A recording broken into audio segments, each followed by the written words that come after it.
Hey there everybody, Eric from Outer Limitless coming at you today with another video. Now I'm going away with my family for a few days and I'm really trying to pack light. And that goes for everything from my suitcases all the way through what I'm going to carry onto the plane. And so while I was working through some of my gear, seeing what I wanted to carry, I found a backpack that I thought would be the absolute ideal option for me for this trip. Now I'm going away for roughly 5 days. I need to carry everything for me and for my family and the little things that I'll need on a daily basis. And so I wanted a bag of a reasonable size, but I also didn't want it to be too large where it was cumbersome and difficult to bring on the plane. So with the options I had available, I chose to use the 511 All Hazards Nitro bag. Now I bought this for my son for Christmas. I had the intentions of giving it to him to use as a school bag. He's only a first grader, but I thought it would be pretty cool to give him a nice tactical bag, and who doesn't want some 511 gear? He was pretty excited for it, but unfortunately it didn't really fit him too well. So I've had this thing since that time, and I haven't really had a good opportunity to use it. And so today's review is going to go a little bit different than what I had in mind for this, but this is definitely going to be a good option. So this will be a good opportunity for me to get a first look at this and first impressions. And then hopefully after that, I'll be able to give a full review in terms of how I've used this and what it could do for you. Now, taking a quick look at this 511 All Hazards Nitro, it has all the similar features that you'd see on most tactical bags. It has Velcro fields and loops for different morale patches or even Velcro backed pouches. There's MOLLE webbing all over the bag in strategic locations, numerous clips and lashing points, heavy-duty ballistic nylon material, large zippers with large pulls, and ample padding with ventilation. Now I have to be honest, this to me, when I first got my hands on it, I'm like, okay, here we go, another tactical bag. I mean, for the most part, I feel like a lot of tactical bags these days have a lot of similar features. There are companies that are trying to kind of push the limits and get some new things built into these bags, but for the most part, they're overbuilt. They have heavy materials, lots of straps, and these things definitely are not lightweight. They're made to be durable and have at least a certain level of organization in them, and this is very typical to that. But there are some features in this that I think kind of start to separate this and set it apart from other bags. And in this particular case, what's catching my attention is the overall size and shape and how this bag is laid out. So again, as I mentioned, I have not used this bag at all yet. I have yet to even put a single thing in here. So what you're going to get from me is really just a first impressions on what I might be able to do with this and what I think is going to fit. In this particular case, again, I'm planning on using this for a trip. So I'm really going to be looking at how this is going to work in that particular application. I do see other good uses for this bag. I think ultimately this might work out pretty well for an EDC, but that's not really the intended purpose today. So I'm looking at this with the eyes of using this as a carry-on option for a plane. Now just taking a look at the outside of the bag, you end up with a few different designated compartments in the front of the bag and also built in to the back of the bag. You end up with MOLLE webbing on both the sides, the bottom, the front. There's MOLLE webbing on the shoulder straps. These buckles are a Duraflex buckle. So like all Duraflex buckles, they have a nice quality positive snap. There's a nice open mesh on the back and also on the shoulder straps to give this nice ventilation. There is a channel to allow airflow up through your back. Velcro fields on the front, top, and up on the upper MOLLE webbing. And there's a pretty substantial grab handle on the top of the bag. Now as you unzip each one of these compartments, they are all set up different for different things. And I'm just going to briefly open them up so that you can see once you get into the inside of the bag, you do end up with a nice, bright, high-vis interior. Getting deeper into the bag. Some more of that high vis just on this little sleeve. and a nice big open clamshell design. So again, just looking at the way these pockets stack up, you end up with one pocket on the outside, a second one layering on top of that.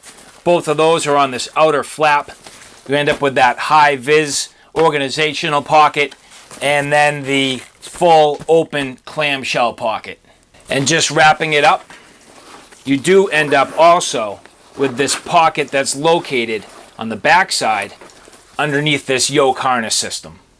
Okay, so now getting into the details. When you see some of the little details that 511 puts on their stuff, you know, these sort of little patches that are sewn onto the webbing, and then on the ends of these zipper pulls, little tags on the ends of the straps. I like that overall their branding is all over the bag, but at the same time, it's very subdued, it's subtle, and it's actually a really nice touch. So as I mentioned, this hardware is Duraflex hardware. So these clips are a very nice clip. Everything is strong and sturdy with that nice positive click. Now this nylon is a 1050 denier nylon, so it is a very thick, heavy-duty nylon. This bag is certainly robust. This is a real thick, high-quality material, but at the same time, that means that this bag, even for its relatively small size, does have some decent weight to it. Now that's not too bad for me, where I'm not looking to carry this for any real substantial long distance, and I'm not looking to load this up with anything heavy or carry any super heavy gear. But again, this is just a heavy quality and well-built bag with a nice quality material. Looking here at the padding and mesh ventilation system, you can see that it is quite porous. You can see through the exterior mesh to the inner foam, which also has plenty of ventilation holes in it to allow this bag to breathe while it's riding on your back. And two, in a very similar way, you'll see that the shoulder straps and harness system also has the same exact mesh and foam. Now the outside pocket on the outer flap is just simply a dump pocket.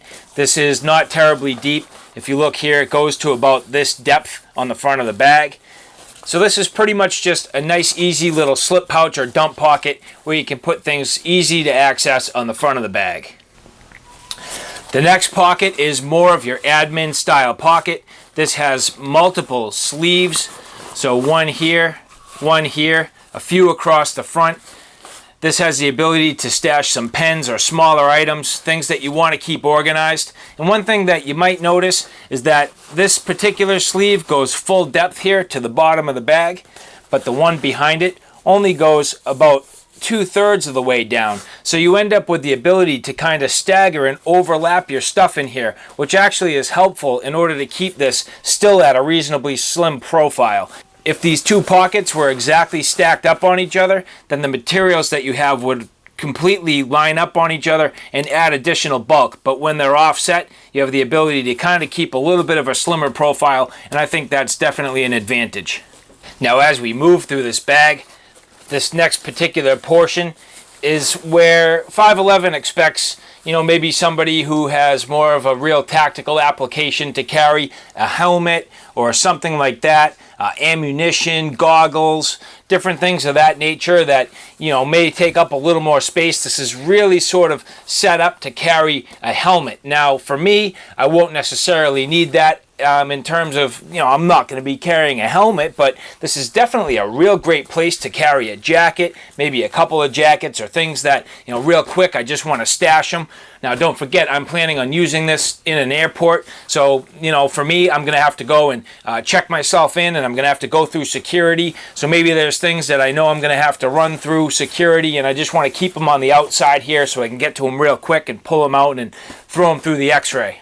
Now, one of the features that's always a fault of a tactical bag, and it's, you know, true here, but it's true on dozens and dozens of other tactical bags, is that after a while, once you want to start getting into these pockets, generally you have to unclip some straps.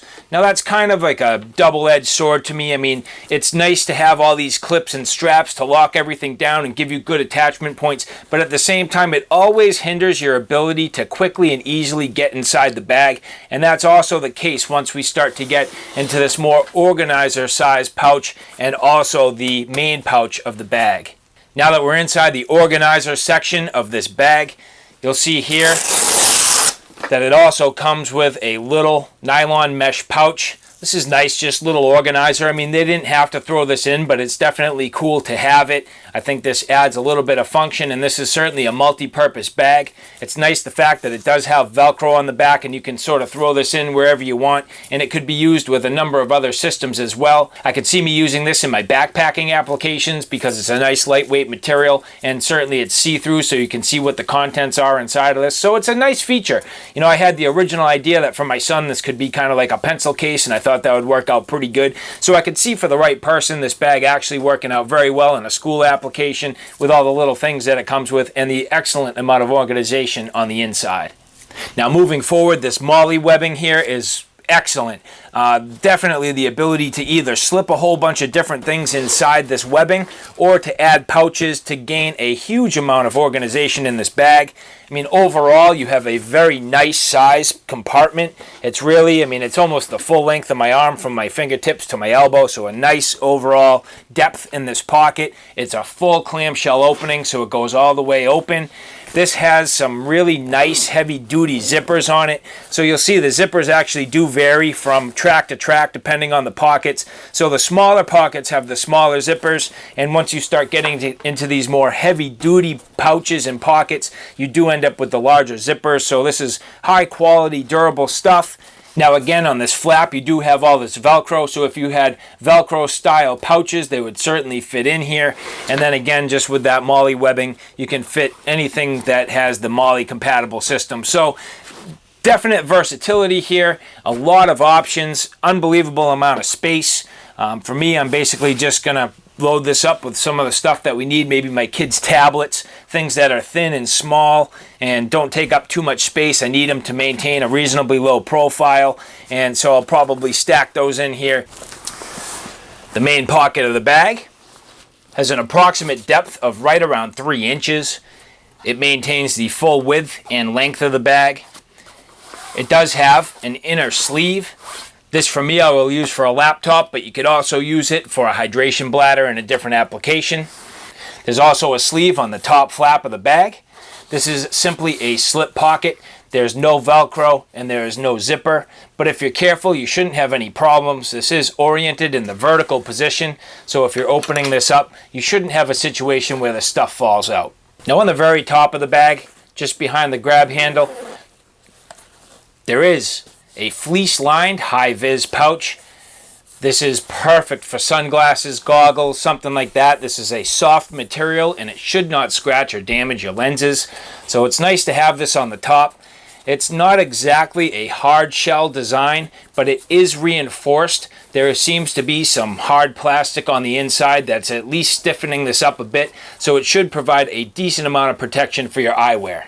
Now on the back of the bag, there is also a pouch. I'm not sure if the intention is that this would be used for a hydration bladder, but there are some lashing and attachment points in here, so it does look like if you had the appropriately sized bladder, it would fit in.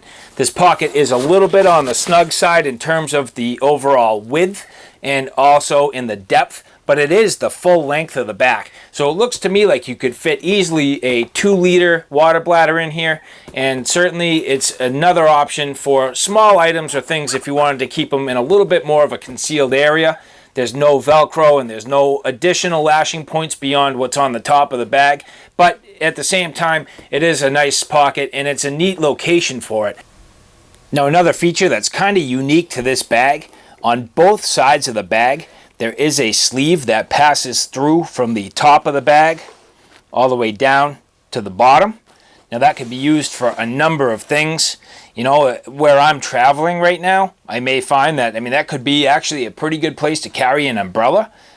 Certainly different items could go in there in a hiking, camping, or backpacking situation. That would be absolutely ideal for the handle of an axe, or even trekking poles or something like that. I mean, there's a number of reasons why this sleeve is very, very nice addition. It's a little bit unique to this particular bag. I have not seen too many other companies that are doing that, but I definitely like the style, and I think they're on the right track. That is a nice feature.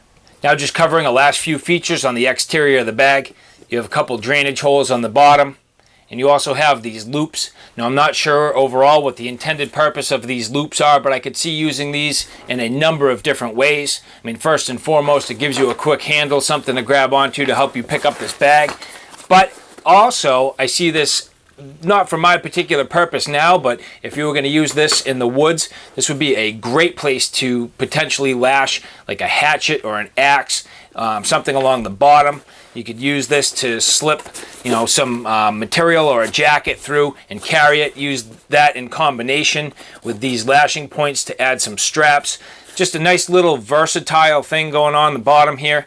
Again, I'm not sure what the actual intended purpose is, but it's another feature that just adds up to a lot of features across this bag. I mean, as you can see right away, there's been a ton of features from the top of this bag to the bottom of the bag and inside and out. Lots of organization and different ways that you can attach things and different gear you can connect to this. So all things considered, in a reasonably tight package, I'm pretty impressed at the amount of things you could potentially do with this. Now, just trying this bag on real quick, the shoulder straps are very substantial. They're a little bit thick, and this yoke system has a ton of padding. I do not necessarily intend on carrying enough weight to need that amount, but it is nice that it's there in case you're going to use this, especially for a tactical situation or an outdoor gear type of situation where you have more weight. Now, that's part of the reason why this bag didn't ultimately work for my son. These straps are so wide that it really didn't ride on him right, and it really stuck off of his body kind of funny. In fact, the overall bag and straps were almost wider than he was, and it just really wasn't going to work. So anyway, in terms of the overall fit, I mean, this bag is reasonably small. You can see that it's much narrower than my body, and that's part of the reason why I wanted to use this and bring it on the airplane, because it would be a reasonably slim package that I could slide under my seat or in the overhead compartment without too much problem. Now you can see right now that this thing's set up kind of wrong. I got to readjust all these straps, and this has the sternum strap that's just completely out of whack. I need to lower this thing down and really fit it to me, but overall, I mean, it definitely has the features and the ability to get this thing to be nice and comfortable. It does have a nice contour to the shape of the strap, so it fits on me pretty well. And in this particular application, this bag's going to be great. So alright guys, there you have it. A real quick look and initial impressions of the 511 All Hazards Nitro bag. You know, I can't actually believe it took me that long to get my hands on this thing. It's been sitting on my shelf now for months, and you know, I should have got this out sooner. I'm pretty excited to finally put this to use. I like all the features. I like how it's organized. I think the quality's there. It's 511. I love their stuff. So, I mean, this is going to be a good option. I am very happy with the overall size, and I hope it is what I think it is, at least in terms of bringing it on the plane. I hope it's convenient, and I hope the organization really helps me while I'm in my travels. So, all right, guys, thanks for stopping by. I hope you like what you saw. I hope you found it a little bit informative. If you like what you saw, please like, share, and subscribe. And as always, thanks for stopping by. Take care now. I'll see you soon.